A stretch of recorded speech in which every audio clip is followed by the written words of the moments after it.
Muy buenas tardes. Y bueno, empezamos ya. Me comentaba Nacho que le había dicho José María de Areilza que viniera con tiempo y bueno, esto no es la puntualidad británica y por eso hemos empezado un poco más tarde porque Nacho se nos ha retrasado un poco. Pero bueno, yo quería darles la bienvenida. Soy Gadea de la Viuda y para mí, bueno, pues es siempre un honor y una suerte dar las palabras de bienvenida en este auditorio de Abante. Hoy lo hago como presidenta de la Fundación Abante, pero sobre todo como patrona de la Fundación Análisis de Política Exterior, que hoy presentamos con este excelente número, que hay que felicitar al equipo de Política Exterior, el número 216, que está inspirado en el libro de Gideon Rachman, La era de los líderes autoritarios. Tenemos la suerte además de que hoy nos acompaña Gideon aquí en el auditorio y con Ignacio Torreblanca. Buenas tardes, bienvenidos. Thank you very much and welcome to Madrid. Y también daros las gracias a todos vosotros. Sé que hoy es un día complicado. Competimos con otros muchos eventos en Madrid que nos han dicho. Y bueno, pues la verdad es que para mí es muy emocionante siempre ver el auditorio con este lleno completo. Veo muchas personas ilustres, muchos amigos, muchas caras conocidas. Y bueno, pues agradeceroslo de verdad que nos acompañéis este rato. Para los que quizás conocéis menos Abante, pues quizás os preguntéis qué hace una institución financiera pues a través de una fundación apoyando al proyecto de política exterior. Pero si os digo la verdad es que lo teníamos casi escrito en nuestro destino, porque nuestra relación con política exterior pues ha sido larga. Hemos tenido pues un contacto estrecho en las distintas etapas. Tenemos hoy con nosotros a Darío Barcárcel y a Gaspar Atienza que nos acompañan. También en la época que se hizo cargo de la misma Josep Piqué, pues Santiago Satrústegui y yo, el presidente, tuvimos la suerte de estar reunidos con Josep Piqué justamente para buscar vías de colaboración entre política exterior y Abante. Y bueno, pues todos los que estamos aquí que le conocimos, pues guardamos un recuerdo inmejorable de él y bueno, pues tenemos a Gloria hoy que nos acompaña también. Bienvenida y gracias por venir. Y hace unos meses uno de nuestros socios, José Ramón Iturriaga, que también está por aquí sentado, nos planteaba a Santiago y a mí pues, la posibilidad de participar en esta nueva etapa de política exterior. Y bueno, pues la verdad es que con estos antecedentes pues os podéis imaginar que no podíamos decir que no. Y hoy estamos aquí. Vamos a participar desde la Fundación Abante como patronos de la Fundación Análisis de Política Exterior. Y ello también porque bueno, pues el propósito que nosotros tenemos desde la Fundación de Abante pues, a la vez encaja muy bien con la labor que hace Política Exterior. Nosotros desde la Fundación queremos fomentar el conocimiento y el pensamiento crítico, que creemos que es muy importante en esta sociedad en la que vivimos. Y por otro lado, pues también queremos apoyar a otras instituciones y fundaciones que entienden de la misma manera que nosotros cómo hay que participar en la sociedad civil. Y bueno, pues creemos que la Fundación Política Exterior cumple estas dos aspiraciones que nosotros tenemos también como fundación, bueno, pues por su vocación que tiene hacia el interés general y también bueno, pues por el interés que presta a España y a América Latina en su aportación desde la revista. Ese fue un poco los orígenes de la creación de la revista y como siempre me recuerda Gaspar cuando estoy con él, pues me dice que queremos fomentar un debate rico en matices, atrevido, decididamente abierto, tan necesario en un momento como el actual. Pues nosotros desde la Fundación de Abante queremos apoyar esta iniciativa. Y finalmente, hoy es un día para celebrar que la publicación sigue viva gracias al inmenso trabajo que han hecho este nuevo equipo, siempre recogiendo, por supuesto, el legado de los que les han precedido en esta aventura. Yo creo que hay que darles la enhorabuena. Es muy valiente el hacerse cargo de una publicación como Política Exterior y de tratar que siga viva y presente entre nosotros. Este número que hoy nos traen es excepcional, yo recomiendo su lectura. También, como siempre decimos en Abante, hay que suscribirse a la revista, es importante, hay que apoyarles en todos los frentes. Y bueno, pues esto merece un vino navideño que nos tomaremos cuando termine el evento en la terraza de la 8ª planta, en la que bueno, pues podremos compartir un rato y donde les aseguro que además son inmejorables las vistas sobre Madrid. Pues nada, muchas gracias y que disfruten de la conversación.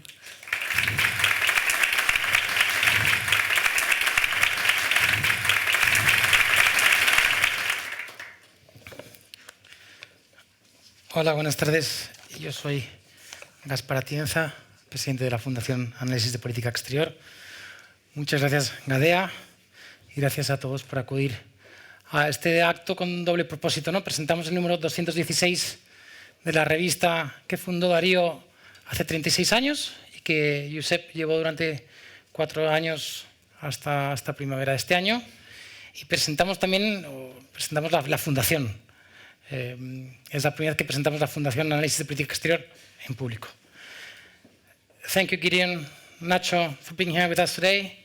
Thanks for bringing today a debate about values and leadership in foreign affairs and geopolitics and the highest level that you can bring, that we can have in Europe today. I'm just going to give a few words about the foundation in Spanish, and then José, the new director, is going to go on to introduce Gideon and Nacho and head to the discussion. Política exterior es un debate, busca un debate permanente sobre las relaciones de España con el mundo exterior. Estas palabras son de Darío Valcárcel de hace 36 años. Darío exigía entonces, en el año 87, 2 condiciones para este debate. Que se mantuviera abierto a todos los que dentro y fuera de España pudieran resultar afectados por la política exterior, por el curso de nuestra política exterior, y que se construyera ajeno a intereses de partido, a elogios y a descalificaciones personales. Josep Piqué tomó el relevo de Darío en 2020, poco antes de la pandemia, cuando la pandemia estaba oscureciendo un mundo de por sí lleno de incertidumbre. El empeño de Josep fue, en sus mismas palabras, ofrecer luz, capacidad de interpretación y comprensión allí donde prevalece la confusión y la incertidumbre. Sus cartas del editor y sus múltiples contribuciones e intervenciones en este campo nos siguen guiando incluso después de su fallecimiento en primavera de este año. Ahora es la fundación, creada por el mismo Josep, la que recoge el testigo intelectual de estos 2 gigantes de la política exterior española, con vocación al bien común, con especial atención a los intereses de España y de América Latina. Esta entidad sin ánimo de lucro aspira a conseguir un análisis riguroso, independiente, excelente de la política exterior española. El objeto de la Fundación no es otro que fomentar y procurar un debate que nos permita a todos los líderes políticos, empresariales, sociales, jurídicos, académicos, analizar mejor las relaciones de España con el mundo exterior. Queremos entender cómo una geopolítica en acelerada transformación nos afecta como país, como ciudadanos, en nuestros intereses, en nuestras ideas y en nuestro presente y nuestro futuro. Queremos plantear un debate respetuoso, pero que no rehúya las complejidades, las diferentes perspectivas de cada asunto internacional. Queremos también que nuestra labor contribuya a defender el Estado de Derecho, la sociedad abierta, la democracia liberal, el pluralismo, que nos vertebran, son principios que nos vertebran y nos permiten aspirar a ser uno de los mejores países del mundo. A través de nuestras publicaciones y de nuestras actividades, buscamos ser un foro y un espacio de diálogo sereno, reflexivo y honesto, muy honesto. Un espacio que aporte esa luz a la que se refería Josep y que influya en la construcción de la política exterior de un país de enorme riqueza colectiva. No buscamos imponer ideas, queremos debatirlas, queremos confrontarlas. Pensamos que una sociedad buena, una sociedad rica, es aquella en la que existen multitud de instituciones independientes y libres que permiten y fomentan el pluralismo político y de pensamiento. Buscamos preguntas incómodas y debates en los que la verdad se compone de muchas voces. Queremos analizar y apoyar los intereses de España. Queremos resaltar la importancia de las empresas y la economía española y su relevancia en la definición del rol global de nuestro país. Queremos también impulsar un debate esencial sobre nuestra política exterior al que contribuya tanto el sector público como el privado. Henry Kissinger alertaba del peligro que podía suponer que la política exterior de un país se convirtiera en una subcategoría, una división de la política nacional de ese país, que eso le apartaba de una visión estratégica y no le permitiría al país analizar el futuro en realidad. Pensamos desde la Fundación que vivimos en una época de posibilidades infinitas, pero solo si analizamos la realidad internacional desde una perspectiva histórica, moral, legal y también pragmática, seremos capaces de entender la veloz transformación del orden mundial y el papel de España en el mundo que le rodea. Permitidme unas notas de agradecimiento a todos vosotros por estar aquí en este acto de presentación del número 216 y de la Fundación, porque hoy también para la Fundación cierra una época de transición, hoy es nuestro cierre. Y primero quiero dar las gracias a Abante, a Santiago Satrústegui, a Gadea de la Viuda, a Joaquín Casasus y muy especialmente, y por una generosidad infinita, por su generosidad infinita, a José Returriaga. Abante y todo su equipo han apoyado a la Fundación, entienden y nos apoyan y nos impulsan en la labor que pretendemos acometer. Abante además nos acoge hoy en la sede de la Plaza de la Independencia y no es poca cosa. Y nosotros ponemos aquí, en la Plaza de la Independencia, nuestro principal valor, que es la independencia.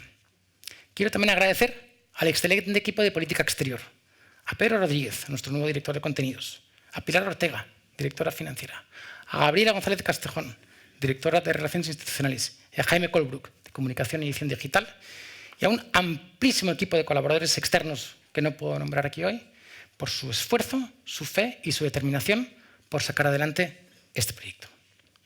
La Fundación tiene la suerte de contar con un patronato comprometidísimo y del máximo prestigio. Su labor y compromiso es fundamental y también se lo quiero agradecer. No tengo palabras, no tengo capacidad, no tengo palabras suficientes para agradecer el apoyo de Belén Becerril, vicepresidenta de la Fundación, y de José María de Areilza, el nuevo director de la revista Política Exterior. La nueva etapa que estamos presentando aquí hoy es inconcebible sin ellos. Voy terminando. Primero con un agradecimiento y reconocimiento muy ferviente a Darío Valcárcel. Darío es el fundador, creador, editor y consejero delegado de esta revista durante más de 30 años. Darío, hoy la Fundación recoge tu legado y aspira a enriquecer el debate sobre las relaciones de España con el mundo exterior, como tú decías, que tú iniciaste en 1987. Y también quiero recordar, reconocer y agradecer el liderazgo intelectual y la enorme labor de Josep Piqué todo el tiempo que estuvo a cargo de Política Exterior durante los dificilísimos años de la pandemia. Y agradecer muy sinceramente a Gloria Lomana que esté hoy en este acto con nosotros. Muchas gracias, Gloria. También quiero expresar mi agradecimiento a todos aquellos que durante tanto tiempo, durante tantos años, han apoyado a Política Exterior. Y muy especialmente a Pepe Gómez Navarro, a Javier Enjumea, a Joaquín Tamames, Manuel Alabart, Carlos López Blanco, Aurea Moltó y a Betina Rodríguez Samones. También quiero dar las gracias a Gaspar Atienza, mi padre. Padre también es antiguo presidente de la Sociedad Política Exterior. Le quiero agradecer su generosidad, su visión y su paciencia en el proceso de transición hacia la Fundación. Y ya para finalizar, esta vez de verdad, quiero dar las gracias a Lucía Corsini, mi mujer, que no me ha dejado que me rinda y me ha dado luz y fortaleza cuando más me faltaba. Gracias, Lucía. Tiene la palabra nuestro nuevo director, José María de Areilza. Muchas gracias.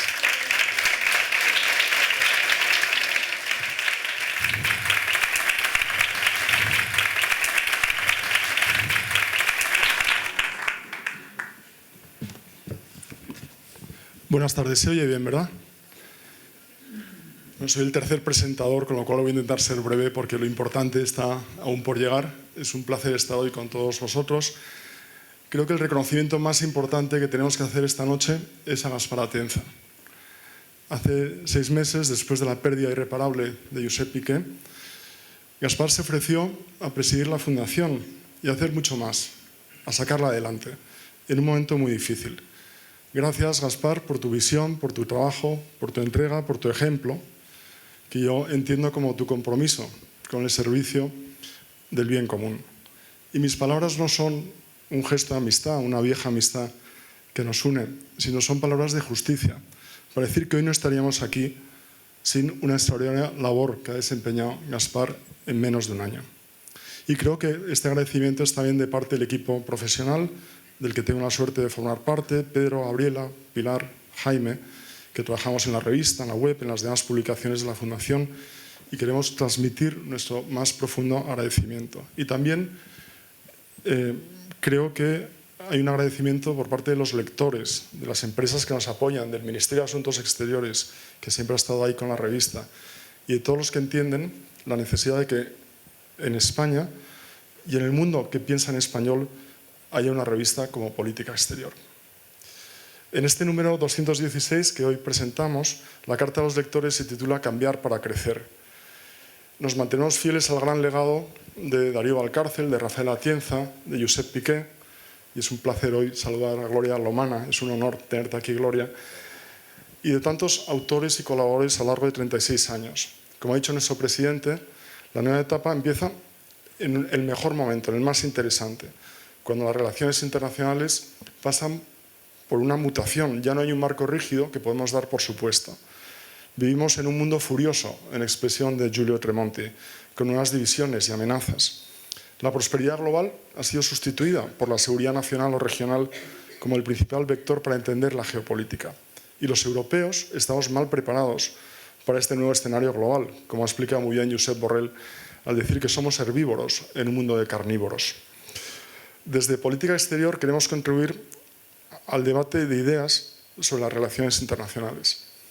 Otro buen amigo, Javier Gómez, siempre dice que las ideas son mucho más importantes que la economía, el derecho, la empresa o las relaciones internacionales, porque el trabajo de las ideas genera las demandas que luego satisfacen todos estos ámbitos de la vida económica y social.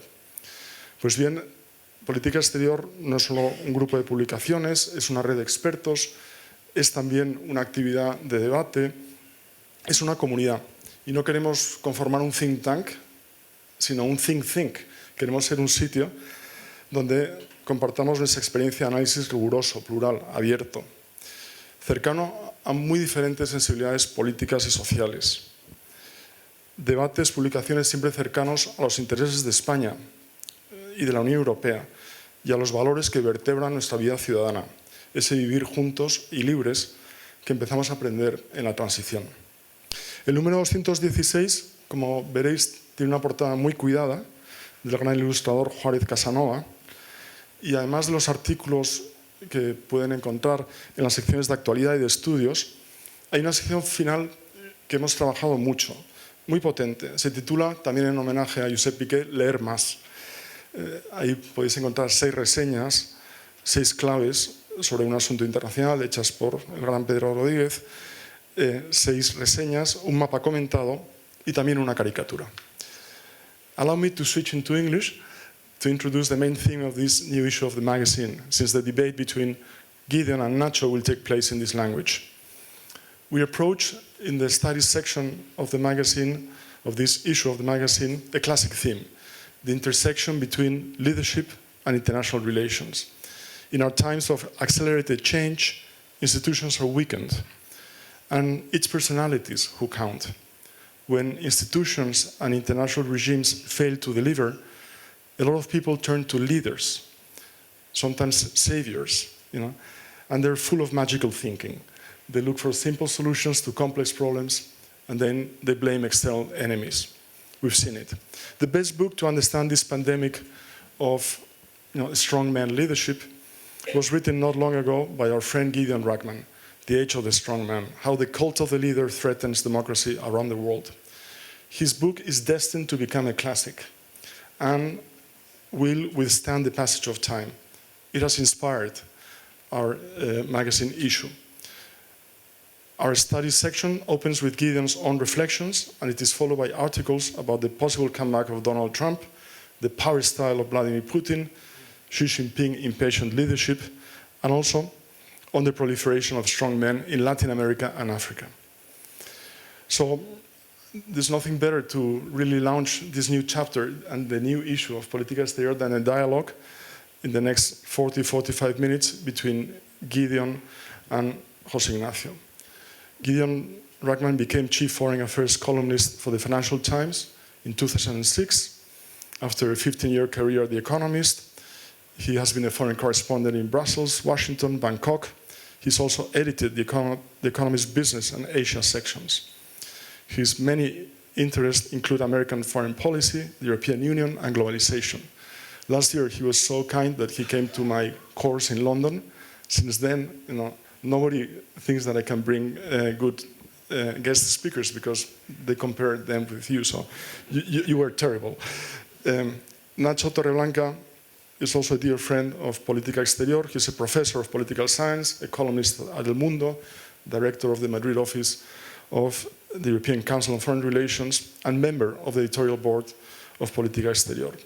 Those of us who do research and write on European integration issues turn to him all the time for new ideas and the best analysis available. Thank you, Nacho. Thank you, Gideon.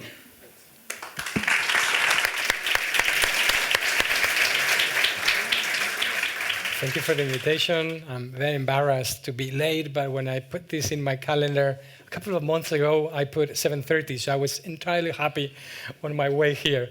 So apologies for that, especially with the auditorium today and with the towering figures that I have here today, who are references to me and who have always been references.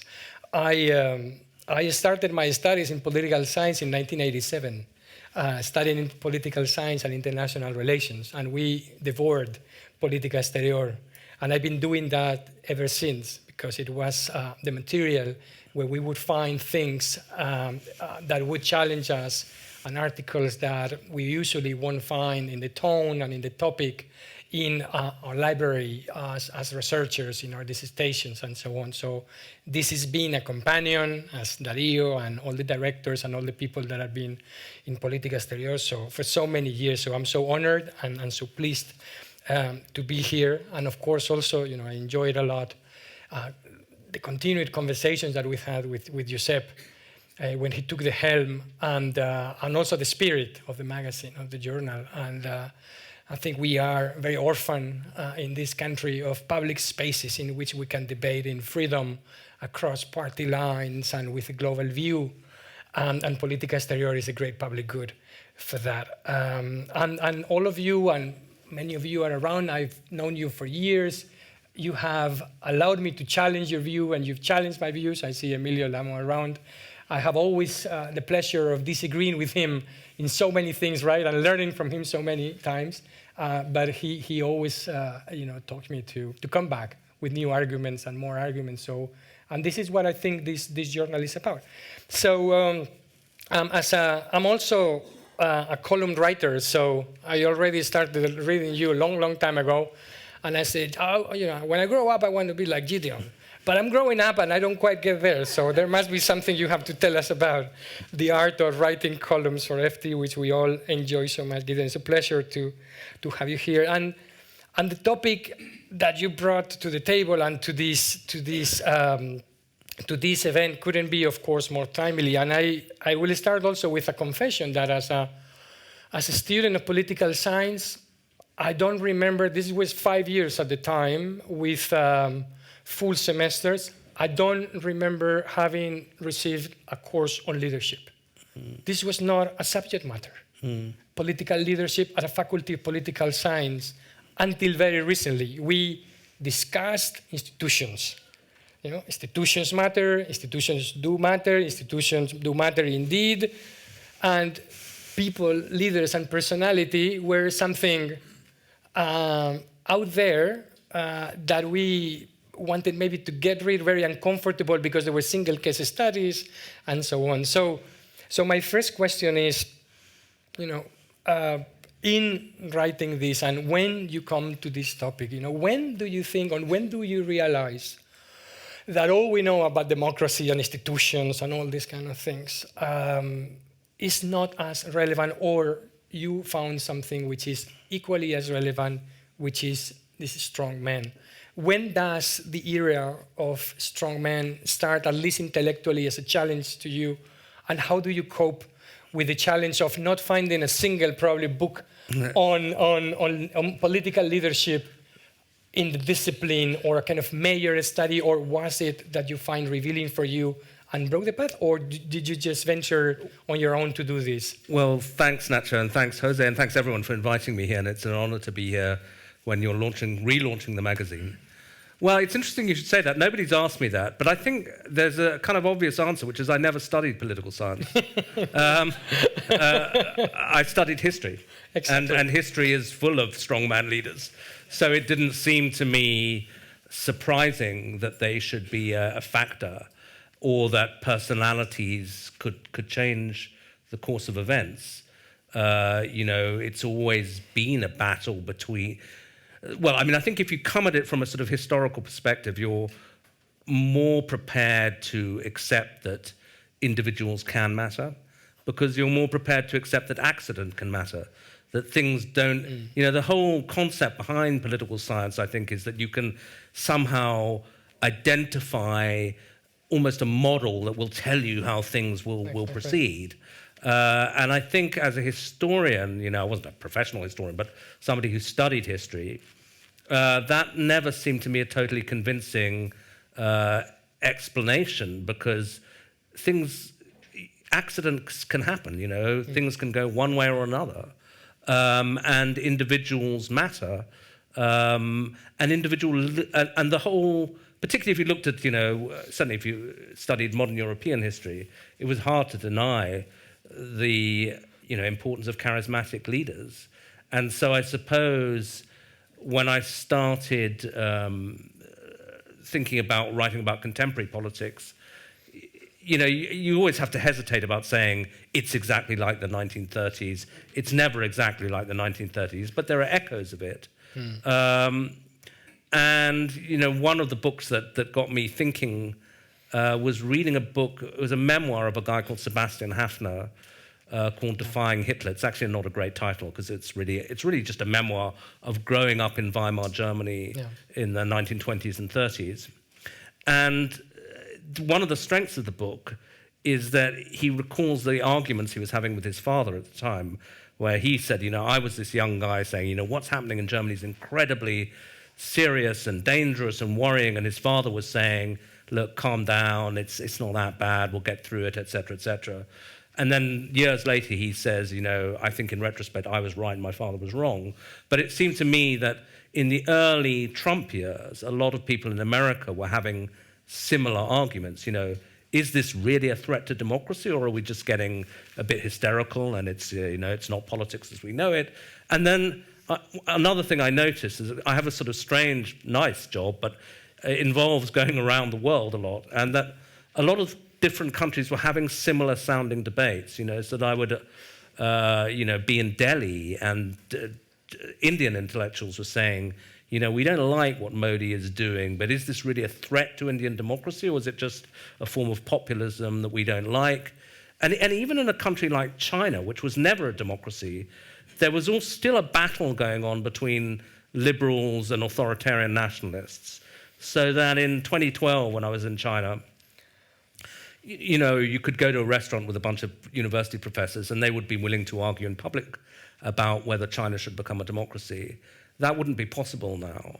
And one of the reasons it's not possible is that they have an authoritarian nationalist leader who has also rolled back things, but done it in a way that's kind of familiar to us in the West, through the establishment of a cult of personality, through the destruction of institutions. So it seemed to me that, you know, and I go through all the various case studies in the book, that something global was happening around authoritarian leadership. Because in fact, it is not only democracies but also authoritarian regimes that become more authoritarian and more nationalist, which is funny because that doesn't allow us to do a clear divide with what. But before that, and at the risk of boring our audience with academic quarrels, I was also eager to ask you how or why you didn't venture that much, or whether you did it and you didn't find interest into psychology, into individual psychology, and because when you go back to the 20s and 30s, political science was very much emerging from behavioralism and conductism, and they would look at the personality of leaders. And there are some classics like psychopathology and international politics, personal insecurity. So there was a whole trend of things looking at dictators from kind of are they tall or not? Yeah. Are they complex or not? But now we have a good spectrum of authoritarian leaders to go back to, you know, psychologists. Do you find anything interesting in this literature about personality and authoritarian personality, or do you think this is just very crappy and doesn't? No, I mean, you know, actually, my father was a psychologist, but maybe that put me off. Yeah, that's why you became a historian. Yeah, exactly. But no, I mean, I was less interested in the personalities of the leaders themselves, because then in why people followed them, than in the kind of the pictures that they were making. Because I think you have, I mean, now you mention it, I think that there are similarities. They're often very highly narcissistic people. You know, they tend to be people who want the system to be about themselves. But then I think what's interesting, I think those kinds of personalities are around all the time. The question is, why do people turn to them at a particular time in history? So I guess that was what interested me, and the commonalities between the pictures that they made. And I think that broadly speaking, almost all the leaders in the book, and I start with Putin and then I go through Erdogan in Turkey, Xi Jinping in China, Modi in India, Bolsonaro in Brazil, Trump in America, Duterte in the Philippines. There is only one woman in this book, and it's Merkel, which not kind of an authoritarian. But she was put in as the antithesis. Actually, exactly, but there is only one woman mentioned in this. Yeah, but I mean, I think that's not an accident. I think that the style of leadership is very macho. It's about projecting strength and a particularly kind of male idea of strength. And maybe if you want to look at sort of social explanations, one of the reasons there was at least an appetite for some of these leaders is that part of what's going on is a backlash against social change. There tend to be backward-looking leaders who say things were better in the past. And well, what has been the big social changes? Feminism and the rise of women leaders and women in society. And if you look at what these leaders pitch, it tends to be, amongst other things, a very traditionalist view of society, particularly anti-gay stuff, but I think generally, around the idea of the strong man as a leader. Yeah, and then you mentioned there are 4 main characteristics which you find in common with all these leaders, and maybe for the audience, what are these basic elements that you see, despite the difference in context and so on, that you see across the board? I would actually now, having talked about it loads of times, now shrink it down to 2, actually, which is probably easier to remember anyway.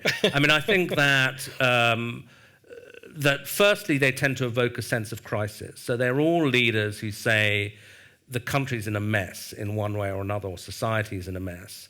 And that is why you need a strongman leader. A danger. Yeah. So they will say, and what that crisis is can differ from country to country. So that, for, say, Duterte in the Philippines or Bolsonaro in Brazil, they talked about high crime, and Duterte said, I'm going to go around, and indeed there was strong public support for just shooting supposed drug dealers in the streets. Suspend the rule of law. We can't afford that anymore. We've got to go and just deal with this with strength. And then, but for Putin, it was more that the West has moved right up to Russia's borders, that the nation is at threat.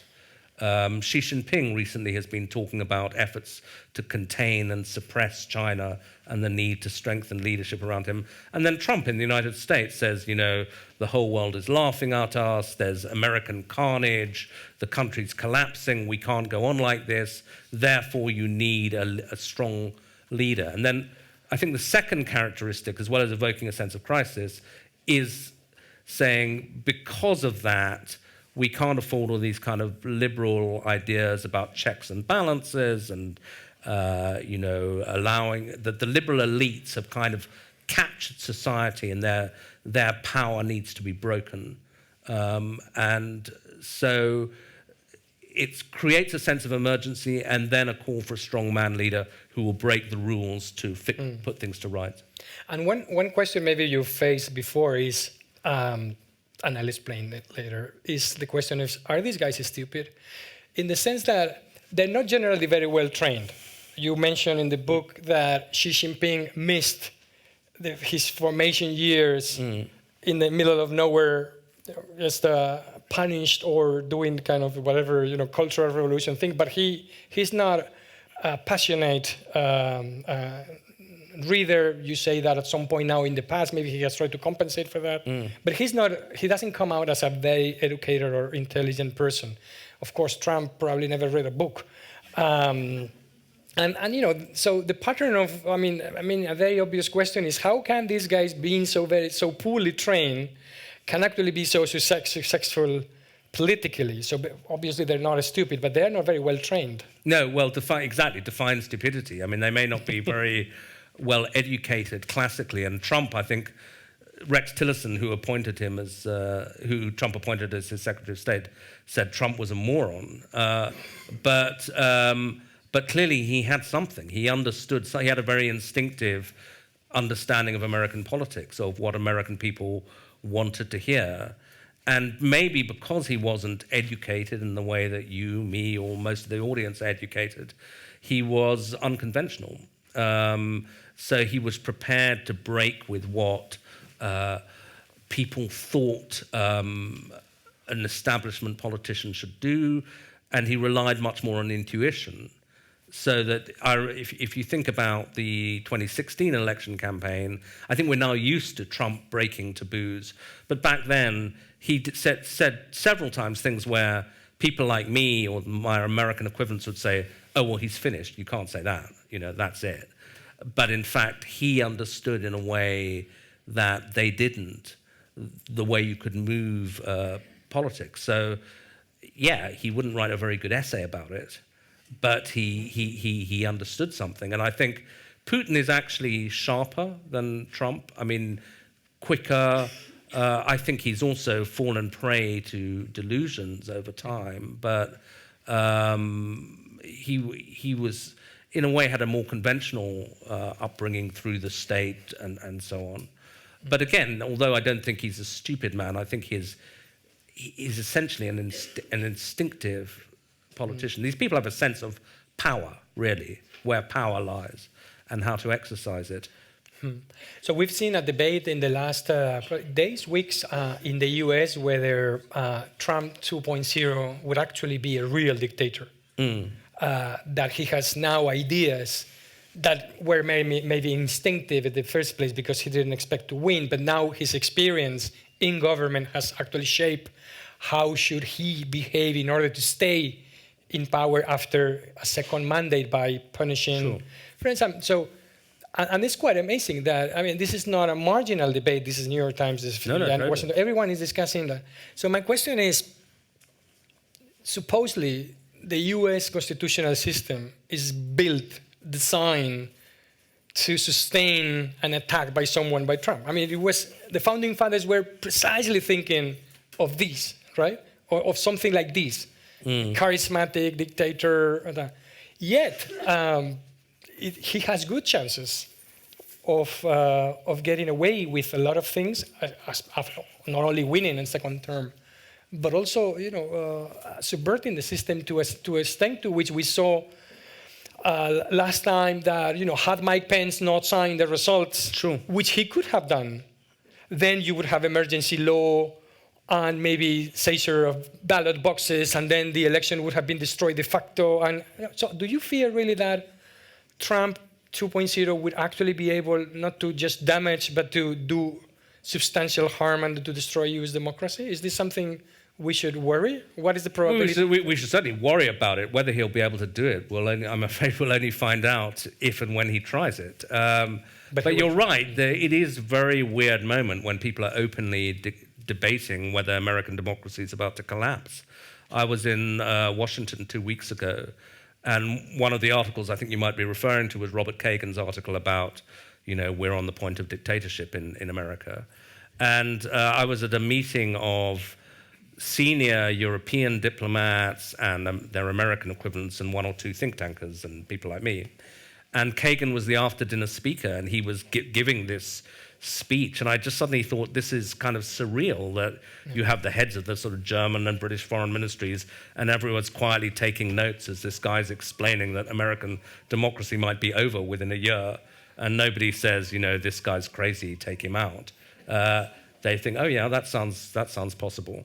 And certainly people are... Trump is making much more obvious preparations now to thwart what he regards as the deep state. And I think you have to at least attempt to put yourself in the shoes of Trump supporters, because they will say that he himself has been the victim of lawfare, that he is under indictment in 4 different cases, and that this is abuse of power. And now I happen to think he committed real crimes, or at least there's enough evidence to put him on trial. But for his supporters, this is an abuse of state power. And Trump is a very vengeful guy. So he's saying, well, you do this to me, I'm going to do this to you. But the kinds of people that he's talking about putting on trial include, well, actually now Robert Kagan for writing that article, but also that was not good for a columnist anyway. That was not Trump. That was one of his supporters, Senator Vance. But also Mark Milley, the head of the Joint Chiefs of Staff, who is America's senior military officer, and. I don't think it's an easy thing to destroy American democracy. As you say, there are so many checks and balances in the system. And I think even more than the legal and constitutional order, it's just that it's a big, complex, rich country. It's not Hungary, where there are 10 million people and there are not that many independent sources of power. There will be, the state governments of California. There's a lot of people who are not that easy to round up and intimidate, or the universities, et cetera, But I think he can do a lot of damage, and the trouble is that what he will do, well, there are various ideas floating around, which are all independently alarming. Certainly he'll put loyalists in charge of the Department of Justice, the Department of the CIA, and so on, and that will possibly give him certain powers. The other thing that people are talking about is that he talked about, during the Black Lives Matter movement, deploying the Insurrection Act, which would allow you to put American troops on the streets of America. And he was stopped by his own Attorney General, Barr, who was a very conservative guy, but who said, you can't do that. But if he had a complete loyalists in charge, well, would he try to do that? And then what would be the reaction to that? So I think just as likely as a sort of sudden collapse of democracy in the United States is real civil unrest and civil violence. And weirdly, the one thing that might save them in the short term but be a big problem in the long term is if Trump wins, I don't think he'll have trouble immediately. I think if he loses, he will immediately say, as he did last time, the election was rigged and try to bring people onto the streets. If he wins, he'll be inaugurated, and then we'll see what happens after that. Yeah, and if he loses the second election, whether he would leave after that, that would be a bit... Well, that's, but by, even he's mortal, Yeah, then let's move to... to China and Russia also, which you discuss, of course, in the book. These were two systems that were heavily institutionalized as well under communist time. Yeah. Succession is the main problem a dictatorship has to solve, and both systems throughout history have found different ways of dealing with this to provide stability. So in Russia, it was kind of a collective entity that managed to replace leaders. This is gone with Putin. But as well in China, as you say, they had managed to have a limitation on power which worked for these two mandates, for these two mandates, which gave everyone a fair chance to be at the top or not to be purged or so on. But Xi Jinping has also destroyed that. So they are now, both systems now face collapse when they leave, or chaos, because there is no succession order into this. How could they, is this something worries you? How could they? Well, in the case of Putin, it's quite obvious, but maybe in the case of China, it was very surprising, and he has done this at a great cost, and imposing heavy purges, right, in order to change the system. Well, I think that one of the characteristics that a lot of these leaders try and do is to change the constitution so they can stay on in power indefinitely. So that I think Putin for a while tried to actually obey the constitution, at least in theory, and in fact, in practice. He stepped down, if you remember, in 2008 because he wasn't allowed to have another term, and then they put Medvedev in, and then he came back, and that was a big moment when Putin comes back. And I remember being in Moscow at that time, and there were huge demonstrations in Moscow protesting against him coming back. Actually, that's another characteristic, is often these people are unpopular in their capital cities because it tends to be more educated, wealthier class of people. But anyway, so Putin, and then when I was again in Russia in 2019, he'd given himself another 2 terms, and people were beginning to worry, well, what happens when he steps down? The people around him because by then the system was so personalized that it wasn't just him, it was a whole group of people whose wealth, whose position in society was dependent on Putin now. So they wanted him to stay on. And then Xi Jinping, the same. He also changes the constitution to allow himself essentially to rule for life. And he creates a cult of personality by not only abolishing term limits, but by putting Xi Jinping thought into the Chinese constitution, which Mao was the last person who did that. And Erdogan in Turkey, same business. They changed the constitution, moved from a prime ministerial to a presidential system, give himself the ability to stay on. And it's not surprising that they should seek to do that. I mean, aside from pure ambition, because their whole political pitch is that I'm a savior, once you say that, then you say, well, really the country can't kind of do without me because, as one of Putin's supporters said, without Putin there'll be no Russia. And that is the central proposition of these leaders. And do you fear that, for example, Xi Jinping, as it happened with Putin, at some point they would only have a way to legitimate their rule by entering into war, especially if economic results are not showing as it is the case? So is war the last escape of this personality, of these authoritarian leaders?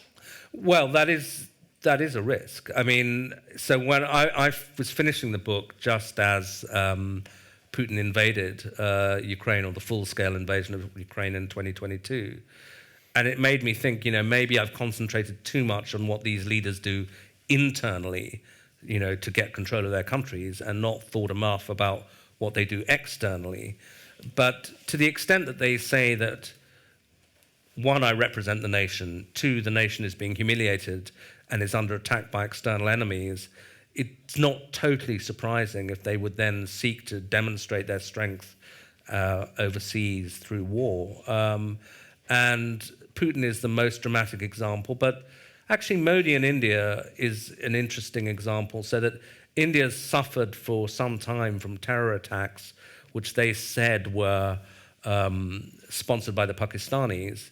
And there was a big one, I think in 2008, and the then Indian government did not respond. They didn't bomb India, didn't bomb Pakistan. But Modi broke that taboo in 2019 and bombed Pakistan just ahead of an election.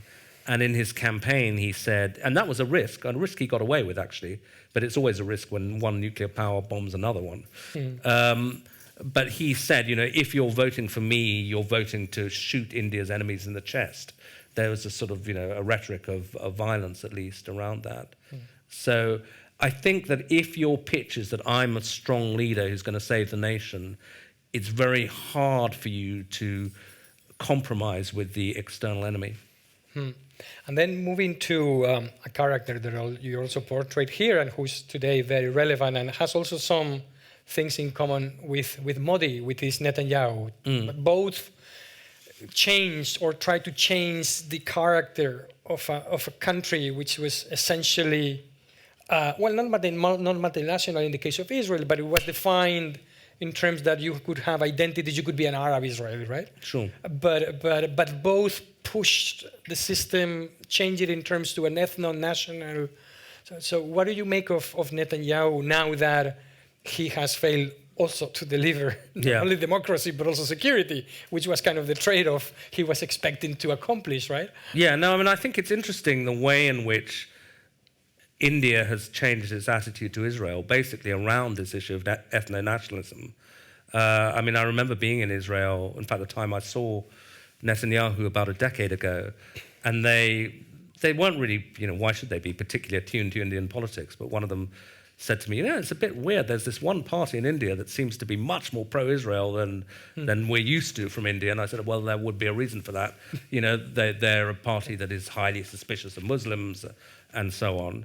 But I mean, I think that Netanyahu, in a way, is a classic strongman leader, or his pitch was that, the nation is under threat, I'm uniquely qualified, you've got to put more power in me, get rid of it. And if you remember, in the 6 months up to the October the 7th attacks, Israel was in the middle of a huge domestic turbulence because he was trying to remove the court's abilities to declare things unconstitutional, and they were having massive demonstrations. And one of the other paradoxes about Netanyahu, I mean, he's fond of accusing foreign countries of anti-Semitism, but he was very close to Viktor Orban in Hungary, who I think ran actually an objectively anti-Semitic campaign against George Soros.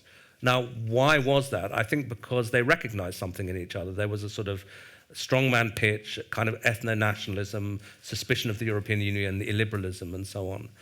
But, you know, Netanyahu is also an interesting case because a lot of these strongman leaders that I write about are operating in democracies, not in autocracies, and they often then try to erode the democratic checks on them, and that was the fight that Israel was having. Orban has succeeded in doing that, I think, but then there's several who don't succeed, like Duterte loses an election or is unable to change the constitution to allow him to stay on. Bolsonaro lost in Brazil, and we've just seen in Poland the Peace Party, who I think if they had had another term in office, probably would have taken Poland fully down the road of Hungary. But yeah, the question is whether Netanyahu, I mean, coming back to Netanyahu, the question about him is, and I think one of the concerns about him is obviously his credibility as protector of the nation has been destroyed by October the 7th, but he remains in power because Israel is at war. And one of the concerns is that it may not be in his interest for the war to end, because when the war does end, there'll be an inquest in Israel about, well, why did this happen? And if you look at the opinion polls, he's very, very unpopular. Yeah. So he needs, again, state of emergency to say, you know, this is why I should stay in power. Yeah. And then there is someone who's clearly not the not well-educated character, which is Boris Johnson, with a classic education. Yeah. Did Boris Johnson's education facilitated him to become a perfect demagogue? Look, I mean, because you know he can play so well with rhetoric and arguments and so on. So, it was more. It wasn't really the education. It was he pitched himself in a very kind of British style with, you know, he was. Which appealed to the kind of sense of humour and so on. It's a kind of weird British thing, which I won't even attempt to explain. But I mean, I did hesitate about whether to include him in the book because, yeah. You know, in some respects, he was a strong man and in others not. The reason I included him was that I think that, firstly, that the kind of liberal order in the West had two big blows in 2016, one of which was Trump's election, but the other of which was Brexit. And that the appeal that Johnson made was similar in some respects to the Trumpian appeal. It was anti-internationalist, anti-metropolitan, the country nationalistic. And that when Johnson begins to get into trouble, he then resorts to some of the Trumpist language. He starts talking about a deep state thwarting him, saying that, you know, we need to start purging the civil service. I think one of the reasons that, whether it's down to his personality or the British electorate or the resilience of the system, but there was a sort of turning point in Britain, or a couple of them. First was when the Supreme Court ruled that he suspended Parliament to get Brexit through. And the Supreme Court said, no, you can't do that. Now, Donald Trump would have denounced the court and said, well, that's absurd, you can't do that. Johnson did accept the court ruling, which was important. But then the second thing is that eventually his party turned on him in a way that the Republican Party has not turned on Donald Trump. And so they got rid of him. But I'd like to believe that's because the British Conservatives are, you know, have an innate sense of democracy. I think it's more that actually Johnson began to lose elections. There were 2 or 3 by-elections where he was losing very badly, and at that point the party said, actually, maybe time to go. So then maybe one of the obvious questions is, in democracies, because in authoritarian regimes is different, how do you get rid of these guys? Well, you've got a much better chance if you're still in a country with democratic institutions. So, I mean, it's an obvious answer, but the examples I gave, Duterte, Bolsonaro, they lose elections now, and they lose elections before they are able to do such damage to the institutions that the institutions survive. I mean, in Brazil, it was quite close. I mean, there were points where it looked like Bolsonaro might appeal to the army to come in. But actually the Brazilian army, a bit like the American army, was reluctant to get involved in politics. And that was important. And then, of course, because he particularly modeled himself on Trump, kind of engineered the January the 6th style event where the Brazilian Congress is stormed and so on. But it doesn't help him, and he's ushered out. So, yeah, if you're in a country where the democratic institutions are still standing, you've got a good chance. If you're in Russia or China, very, very difficult because, people say there's a lot of hope that, maybe the Russian people will rise up or whatever. But to give you another example from neighboring Belarus, where Lukashenko stole an election, something like a third of Belarusians came on the streets in an effort to overturn him. But a lot of people were shot in the streets, a lot of people were imprisoned, and that's kind of the model that Putin has been following. And I think that basically, if a strongman leader in an authoritarian country still has the army behind him and is willing to kill people in the streets, they will stay in power. One of the reasons to say that Mubarak lost power in Egypt in 2011 was that he wasn't prepared to use to kill people in the streets.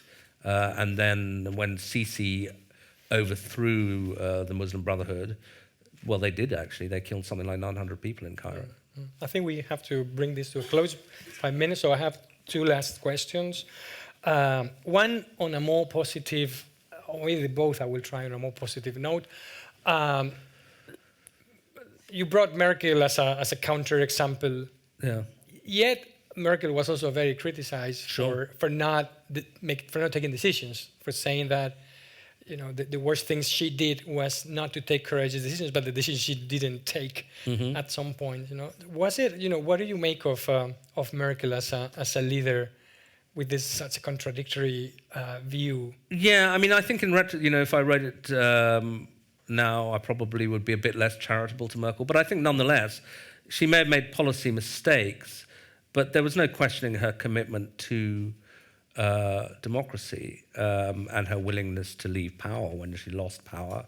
And in fact, she quite deliberately didn't adopt the kind of imperial trappings that a lot of these leaders have.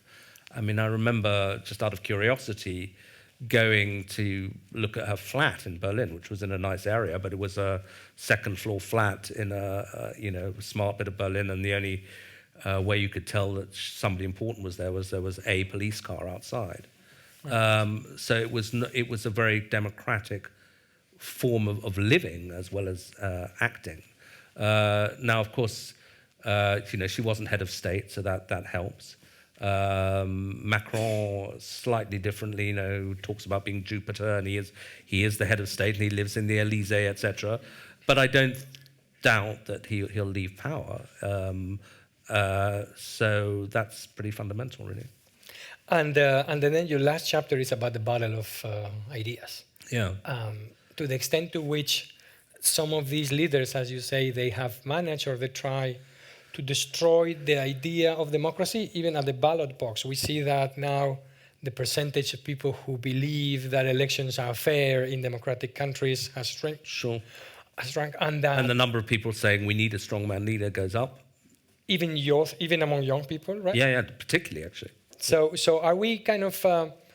because counting votes used to be very easy, right? Mm-hmm. But now it's not about counting votes. It's counting people who think that the votes have been counted in a fair way. And it's, because of social media and all that, it's very easy to destroy faith of people in democracy and so on, right? Do you worry that in democracies also kind of the socialist space and the social media space, communication space is so damaged then it's very difficult to fight back against this kind of leaders or to make your arguments pro-democracy come across. You can be silenced, especially minorities and so on. Is that something which is fundamentally different now from what it was maybe when all this started or 20 years ago? Yeah, I think so. I mean, I'd make 2 points, one about social media and one just about liberalism in general. I mean, I think that the sets of ideas that we've been calling democracy are liberal ideas. You know, they are about, as you said at the beginning, about institutions mattering more than people, about checks and balances, about the rule of law, and so on. And there have always been people who say that actually liberalism is just a disguise for the exercise of power by the privileged or by powerful groups in society, and don't believe liberalism, it's a lie. But those people were at the margins for the, you know, in the post sort of 80s era. But I now feel that that anti-liberal case is very strong both on the far right and the far left. And the centre's shrinking. The number of people who say, actually, you know, the system may be flawed, but it's better than the alternatives, and we need all this, and you can believe the elections, and there is such a thing as objective truth, and the media isn't, you know, always lying, etc., etc. Those people still exist, but they don't necessarily command the kind of political space in the way that they did in the kind of heyday of liberalism. And so liberalism is under attack from both right and left. And I don't think that it's a coincidence. I mean, a lot of things are going on, but one of them, I think, is that this rise of authoritarian populism is happening at the same time as the rise of social media. And it will take a lot of study by maybe both historians and political scientists to figure out why. But, you know, I would guess that one of the problems is that it's the collapse of an agreed sense of authority, you know, so that if people can't even agree on what the basic facts are, it's very hard to get them to then have a debate about what to do about those agreed facts, which is sort of what politics in a democratic society is. If everybody's living in their own social media bubble, where they get constantly fed stuff that's either very pro-Trump or very anti-Trump, the same in whatever country, then they begin to inhabit different realities. And if they inhabit different realities, it's very, very hard to have the kind of common ground that you need to make a democracy work. Okay, so, you know, for democracies to stop living stupidly and dangerously, as you say, facts, and reasoned reasons, and debate, and journals like Política Exterior, and, you know, I think we have to thank all of you for the effort to putting this together, to you, Gideon, for coming to help us with the relaunch of this new season of Política Exterior, and of course, you know, to our dear friends José Areilza and Pedro Relentless Rodriguez out there. Hi, Pedro. Thanks to all of you for coming here. Thanks for contributing to making this journal so amazing for so long. And, you know, we hope to hear more from you and to update also that book as it comes. Fortunately, not with a second volume with new authoritarian leaders, but or maybe just to declare the end of authoritarian leaders. So. I hope so. Thank you so much to everyone.